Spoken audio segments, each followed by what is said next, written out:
அக்கினி ஊடாய் நடந்தாலும் ஆழியில் தண்ணீரை கடந்தாலும் சோதனையோ மிக பெருகினாலும் ஜெயம் நமக்கீந்த சோத்தரிப்போமே. அற்புதமே அவர் நடத்துதலே,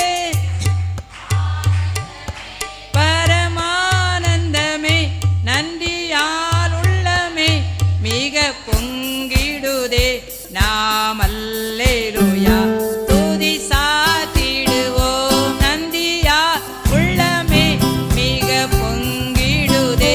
நாம் அல்லேலூயா